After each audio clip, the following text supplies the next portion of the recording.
Ok, alors donc voilà ce qu'on peut faire pour représenter donc la solution de cette structure. On va considérer qu'il y a un déplacement sur la gauche ici. Et on va considérer qu'il y a un déplacement sur la droite là-bas. Comme ceci. On va prendre une abscisse X à partir du bas. On va appeler celui-là V1 et on va appeler celui-là V2. Alors V1, on va essayer, comme on disait dans l'intro, mais ce sera de choisir quelque chose qui nous permet de capturer le cas limite quand k est égal à 0. Donc si je prends cosinus de pi x sur 2h, ça c'est l'expression exacte de la configuration déformée. Pour V2, je vais prendre b fois x sur h. Okay, je vais essayer d'être un petit peu plus futé que dans l'exercice précédent. On apprend évidemment de ses erreurs. Donc je mets x sur h. Rassurez-vous, je refais les mêmes erreurs chaque année pour être sûr de les découvrir avec vous. Alors, qu'est-ce qu'on peut faire? On peut commencer par calculer l'énergie de déformation sur la partie de gauche. Donc U, je vais pas recopier le V1 seconde, hein, on l'a déjà vu juste avant. Allez, si je vais le recopier pour être complet. Donc V1' sera égal à 1 pi sur 2h sinus pi x sur 2h. V1 seconde à pi sur 2h au carré, dérivée de sinus, cosinus, pi x sur 2h. V2' égale b sur h, V2 seconde égale 0. Ok, voilà. Alors, qu'est-ce qu'on a pour U? On va avoir une énergie de déformation en flexion sur le montant de gauche, d'accord? Donc ce sera EI demi, comme ceci, EI demi, l'intégrale de 0 à h de la dérivée seconde à gauche, au carré, V1 seconde dx,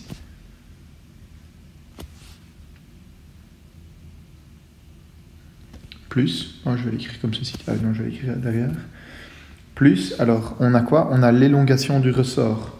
Donc l'élongation du ressort, ça va nous donner 1/2 fois k, fois le déplacement relatif de ces deux extrémités. Bien, à gauche, qu'est-ce qu'on a? C'est V1 de h. V1 de h, quand x est égal à h, ça fait 1 fois 1 moins 0, donc on a a. Et je vais regarder aussi V2 de h, quand x est égal à h, ça nous fait b. Donc c'est a moins b au carré. Et ensuite, on a un travail dans le ressort en bas à droite, donc 1/2 k h carré, c'est la raideur du ressort, fois la rotation relative des deux extrémités, donc c'est le v' de 0, c'est-à-dire b carré sur h carré. Voilà. Donc si on simplifie, U égale, je vais regrouper ensemble les termes a carré, b carré, etc., parce qu'il faudra le faire de toute manière. Pi exposant 4 pour l'intégrale de la dérivée seconde. Ok, c'est la même intégrale que d'habitude, donc je la fais rapidos. Fois EI sur 64. Ensuite, il doit y avoir un h cube ici. Alors on a le 1/2 qui vient là-bas. Ensuite, on va avoir le double produit, moins 2AB avec le 2, donc ça fait AB fois K, plus le terme en B carré, donc on en aura 1/2 et 1/2, B carré fois K. On peut calculer maintenant l'énergie de déformation, le potentiel dont dérivent les forces extérieures, ou bien le travail des forces extérieures. On a deux forces extérieures, et donc on doit travailler et calculer les deux travaux. Donc 1/2 lambda P, l'intégrale de 0 à h de U1',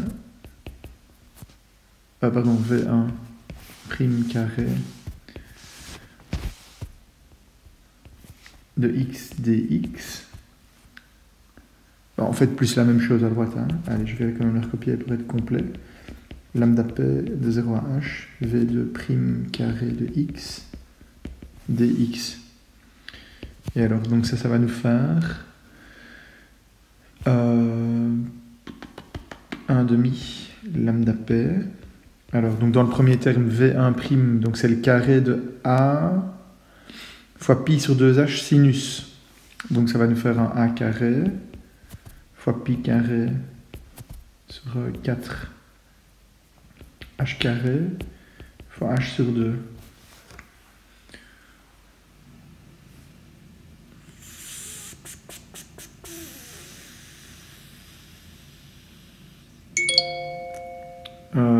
Non, parce que c'est au carré. Alors, trop de distractions aux alentours, pas bien. Je recommence. Donc ça va nous faire 1 carré fois pi carré sur 4h carré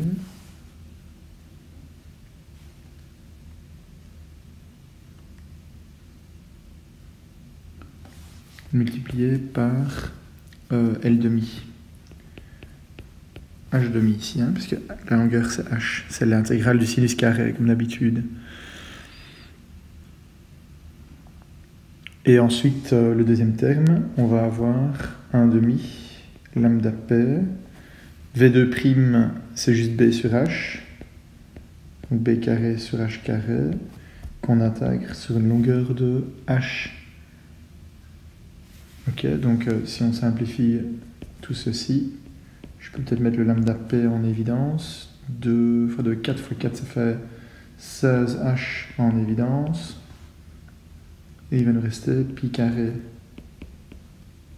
a carré plus 8 b carré. Ok, alors on passe par les étapes habituelles. La matrice de Redor. Je vais mettre le coefficient du a carré. Ce serait peut-être le moment en fait de faire notre petit changement de variable ici, hein, de dire k est égal à kappa fois ei sur h cube. Donc si je mets là le coefficient du a carré,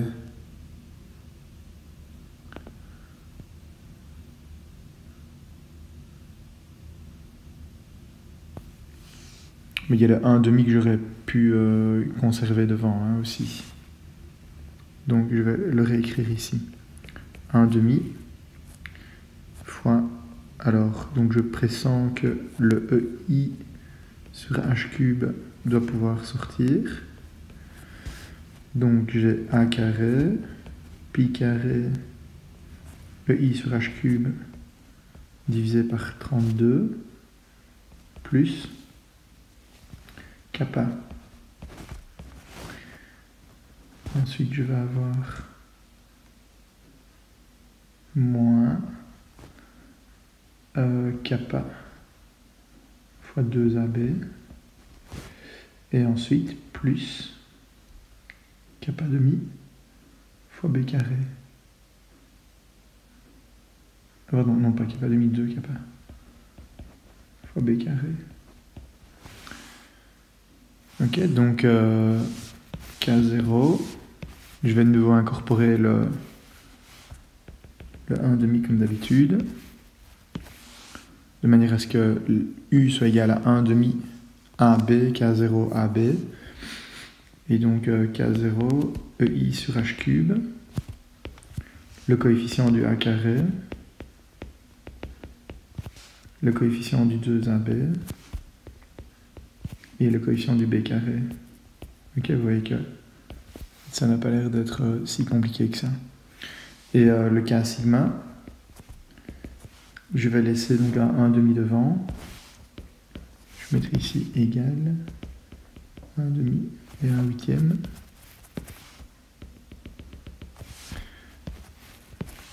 Le lambda c'est pareil, je vais le mettre avec. Donc je vais avoir simplement P sur 8H, le coefficient du A carré, le coefficient du B carré et des zéros.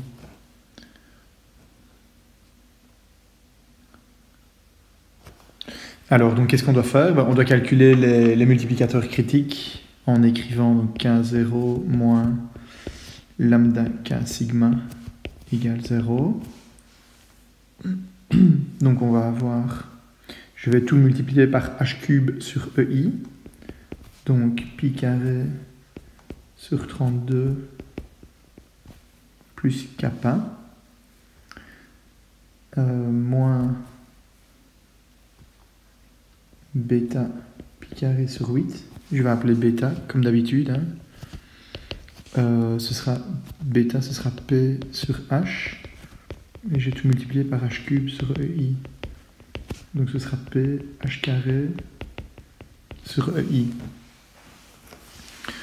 Donc j'ai ça. Ensuite, je vais avoir moins kappa. Ensuite, je vais avoir moins kappa. Et ensuite, 2 kappa moins bêta. Et tout ceci est égal à 0. Ok, on a une équation qui n'est pas spécialement compliquée en bêta carré, qui va nous donner pi carré sur 8,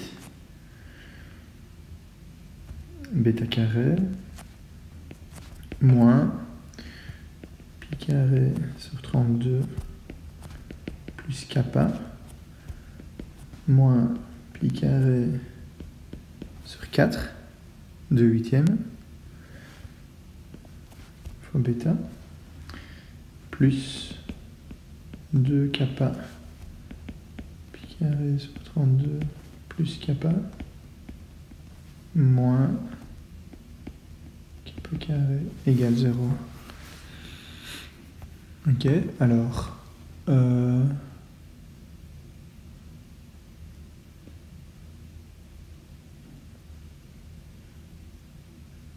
bon, ce qu'on pourrait dire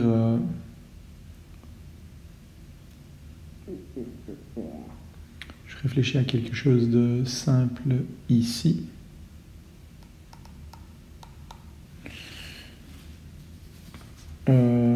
Je pense que mince, il y a un petit bug quelque part. Je me suis trompé entre pi 4 et pi carré en cours de route. Pas bien. Pas bien. Là, il y a un pi 4 qui est devenu pi carré. C'est pas bon, ça. Donc on doit le changer. Je vais corriger ça. Ajouter une page. Alors bon, je sais pas pourquoi il me fait toujours ça. Peu importe. Je vais, excusez-moi, donc je vais juste corriger le tir. Donc là c'est un 4. Un 4. Voilà, comme ceci. Alors, bon, ce qu'on pourrait faire, c'est dans cette équation-là. Je vais juste la reformater rapidement, coller. Ce que je vais faire, c'est sortir le 1 sur 32. Donc si je sors 1 sur 32, j'enlève ça. Là, je vais avoir 32 kappa. Et 32 sur 4, ça va nous donner 8. 4 fois 8, 32. Voilà, pi 4.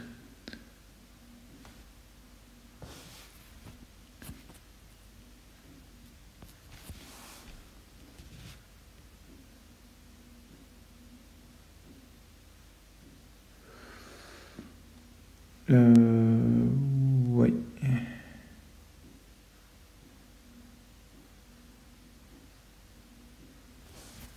Évidemment, je n'avais pas marqué qu'il n'y a pas là-bas.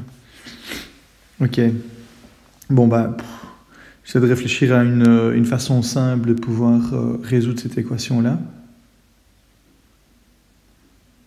Ce que j'ai fait ici, c'est introduire... donc si je multiplie tout maintenant par 32, allez, faisons ça.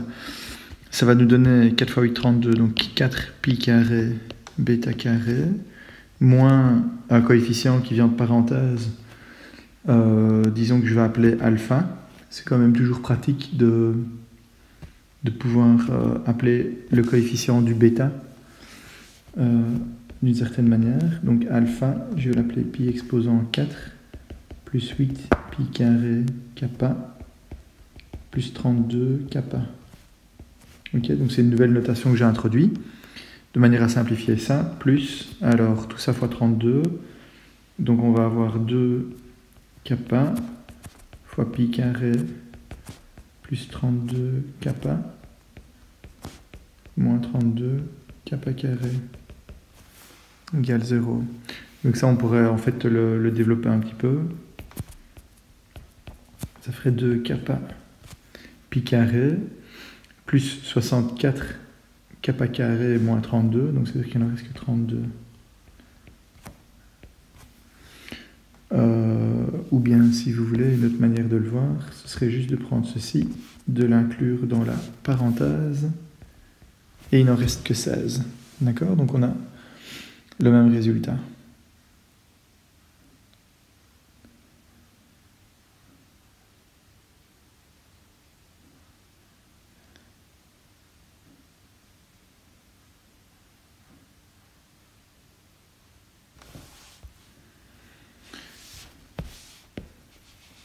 Ok, je vérifie en même temps, je remonte rapidos dans mes notes pour voir si j'ai quelque chose de similaire.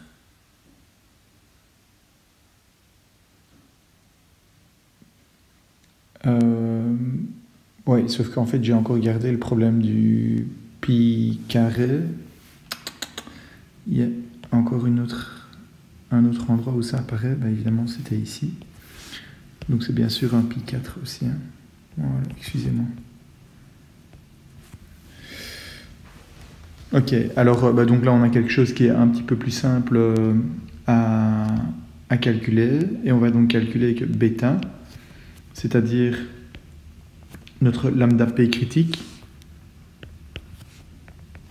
qui va nous donner le bêta critique, lambda p critique h carré sur ei égale moins b plus ou moins blablabla sur 2a, donc je vais commencer par le 1 sur 2a, fois moins b plus ou moins racine carrée de alpha carré moins 32 pi carré kappa fois 16 kappa plus pi exposant 4.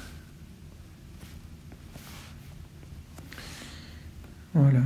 Alors on nous demandait de représenter ce multiplicateur ou ces multiplicateurs en fonction de k ou kappa. Donc si je les représente en fonction de kappa, kh cube sur ei, je représente le bêta. Mais qu'est-ce qu'on va avoir? Disons le premier, celui avec le signe moins, c'est celui qui nous intéresse évidemment. Quand quand kappa tend vers 0, ceci disparaît. Donc on a alpha moins la racine carrée d'alpha carré, on part de 0. Okay, donc on va avoir une pente comme ceci. Et puis si alpha tend vers l'infini, ben, on a alpha moins racine carrée de alpha. D'accord? Donc de nouveau... si kappa tend vers l'infini... oui, c'est compliqué, hein, parce que là, dans le alpha se cache du kappa, et donc je dirais que le mieux dans des conditions comme celle-là, c'est d'essayer de peut-être esquisser la forme de cette courbe-là à la calculette. La deuxième racine, elle part de pi carré sur 4 en fait. Celle avec le plus, on s'en tracasse un peu moins en fait, et elle monte gentiment comme ça. Ce qu'on vous demande de toute manière, c'est d'esquisser les courbes. Donc c'est important de savoir si elle part d'une valeur non nulle ou pas ici. Ici, on a bien compris qu'elle partait d'une valeur nulle, parce que quand kappa vaut 0, ça veut dire qu'il n'y a pas de raideur ni dans le ressort au-dessus, ni dans le ressort en dessous. On a une charge critique qui est égale à 0 à droite. Ok, donc ce cas-là, évidemment, n'est pas intéressant. Le pi carré sur 4 correspond exactement à la charge critique de l'élément de gauche. Et si, par exemple, il fallait répondre à la question « Quelle est la raideur au minimum à mettre entre les deux dispositifs ?» et en pied de poteau à droite, de manière à remonter la charge critique, eh bien, il faudrait une raideur qui soit au moins aussi grande que cette valeur-là.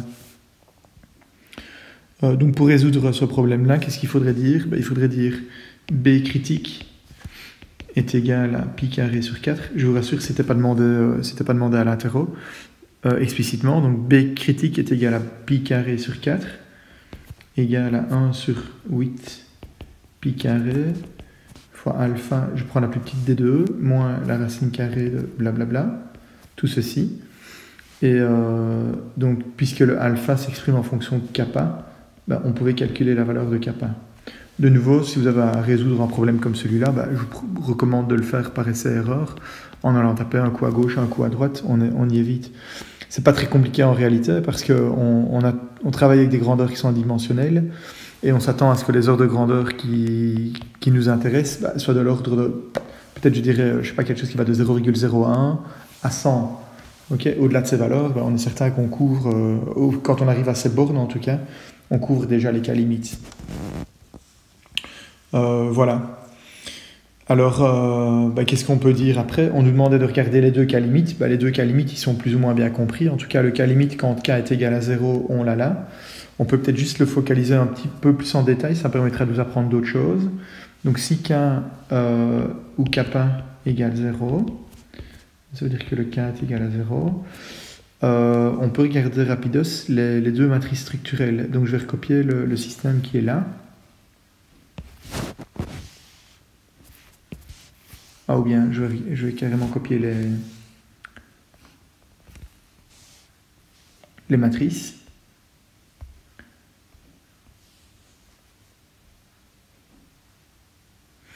Magnifique. Coller. Voilà. Alors, donc si kappa est égal à 0, ça disparaît, ça disparaît, ça disparaît. Wow, on a des zéros partout. D'accord? Donc ici, 0, 0, 0.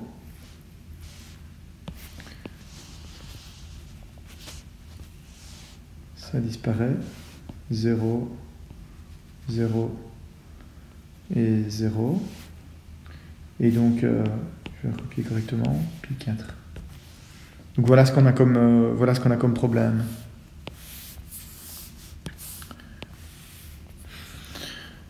Et donc, effectivement, on voit que les valeurs propres qui nous intéressent donc sont bel et bien bêta égale à 0. C'est une valeur propre qui va correspondre à l'annulation du déterminant. Et la deuxième valeur qui nous intéresse, c'est bêta égale à pi carré sur 4, parce qu'il permet aussi d'annuler le déterminant. Vous voyez qu'on a une matrice qui est diagonale. Quand on a une matrice diagonale, c'est facile d'en calculer le déterminant. Alors on pourrait s'intéresser au mode maintenant, et c'est ça que je voulais vous dire. Si bêta est égal à 0, à quoi ressemble la matrice K0 moins lambda K sigma?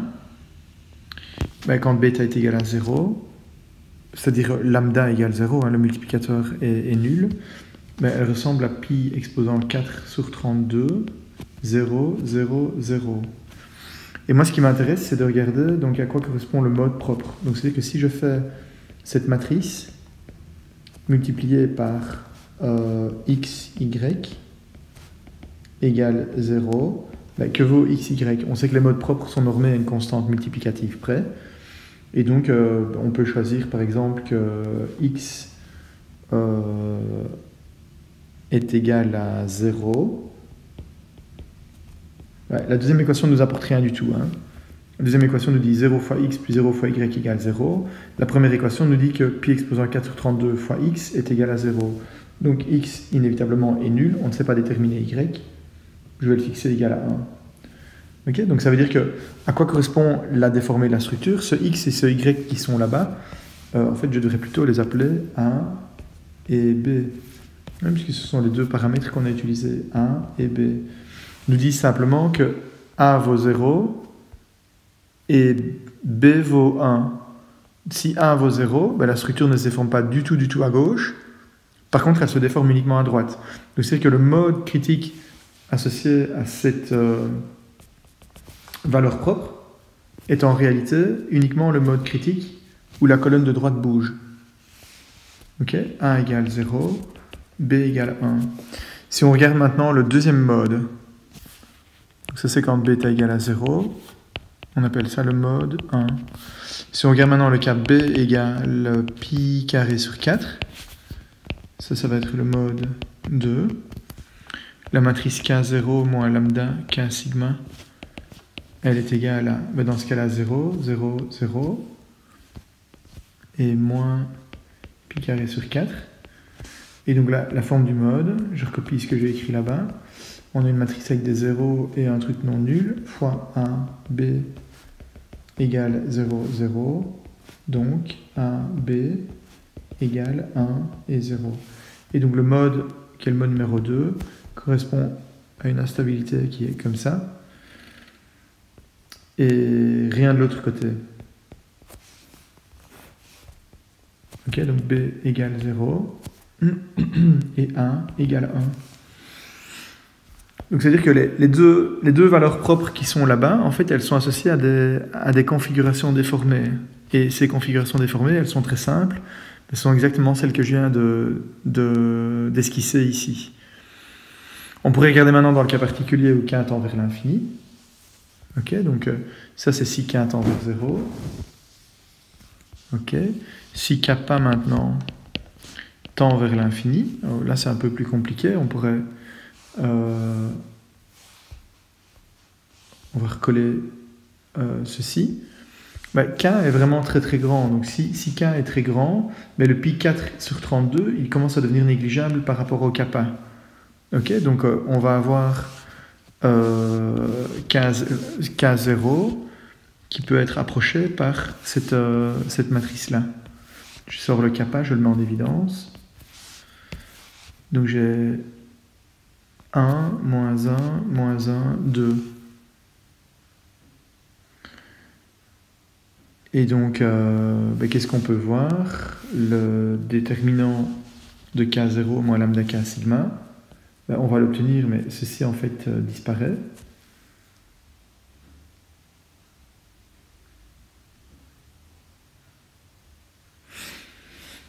On va avoir une solution qui est une solution à l'infini.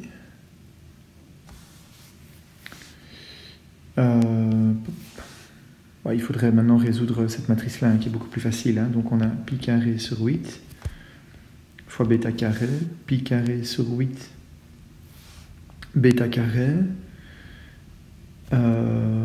moins kappa fois bêta, moins pi carré sur 8 fois kappa fois bêta,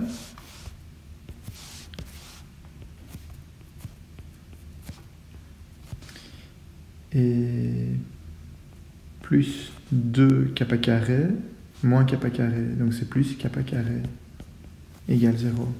Il y a un truc qui est super intéressant ici, vous voyez, c'est qu'on a quelque chose qui est proportionnel, qui est homogène en bêta et kappa. La somme des puissances de bêta et de kappa est toujours égale à 2. Ok, donc ça veut dire que bêta doit nécessairement s'écrire comme kappa fois quelque chose. Et donc effectivement, si on résout ça, on va obtenir que bêta est égal à pi carré sur 8, après simplification, 4 plus pi carré, plus ou moins, racine carrée de 16 plus pi exposant 4. Tout ça fois kappa. Donc en fait, ça veut dire que bêta est égal à soit 0,326 kappa, soit 2,484 kappa. Et donc en fait, ici, on a ce que j'ai esquissé tout à l'heure, n'était pas spécialement bien esquissé, parce qu'on doit avoir asymptotiquement, quand kappa est grand, quelque chose qui est proportionnel à bêta. Qui est proportionnel à kappa. C'est ce qu'on voit ici. Donc si je devais être un peu plus précis, j'ai deux racines qui sont asymptotiques à ça et à ça. En fonction de kappa, je trace bêta. Et alors, ok, les pentes sont un peu faibles. C'est pas évident.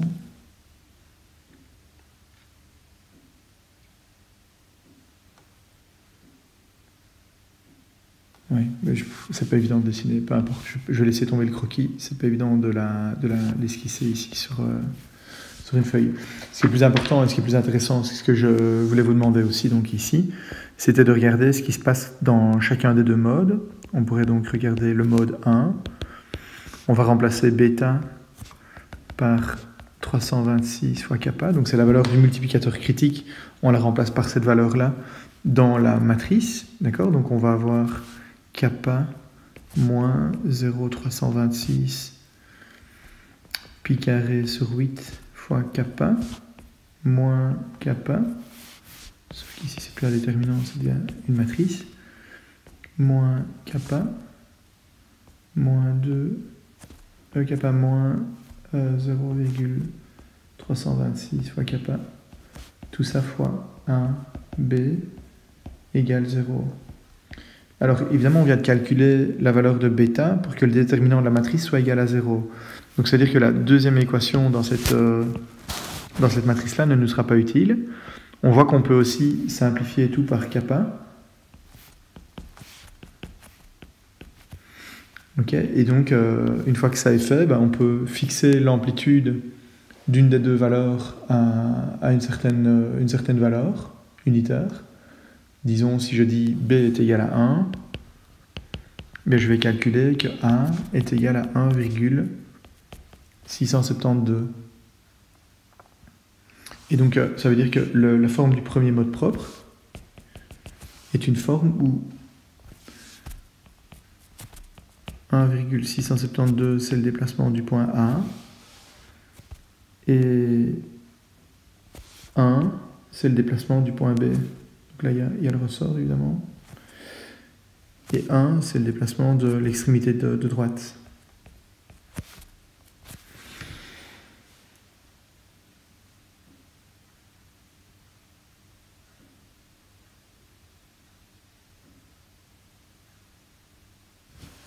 Et alors, si maintenant je calcule la même chose pour le mode 2, donc si on introduit la valeur de bêta égale 2,484 kappa dans la matrice de départ, donc je vais déjà simplifier par kappa, ça revient au même, on sait qu'on peut le faire. 484 fois pi carré sur 8, c'est un petit peu de calcul, pour ça il faut une machine à calculer. Moins 1, et 2, moins 2,484 fois A, B égale 0. Ok, même chose, la deuxième équation, elle est inutile parce que la matrice, elle est singulière. Donc les deux équations disent la même chose. Donc on doit fixer une des deux valeurs à 1. Par exemple, si je fixe B égale à 1, je calcule dans ce cas-là A égale moins 0,485. Et ça veut dire quoi dans ce cas-ci? Ça veut dire que si donc je fixe de nouveau B égale à 1, comme ceci, et bien en réalité, on a deux déplacements qui sont en opposition de phase. Donc il y en a un qui va vers la droite, pendant que l'autre va vers la gauche. Voilà. Et ce faisant, évidemment, le ressort qui se trouve en tête travaille plus que ce qui ne travaille dans l'autre cas, où dans l'autre cas, il n'est du cas de l'extensibilité. Enfin, si les deux vont dans le même sens, le déplacement relatif est plus petit. Ok, donc ici, en fait, on stocke plus d'énergie dans le ressort entre les deux. Ok, voilà, je pense que ceci clôture plus ou moins les explications que je voulais vous donner.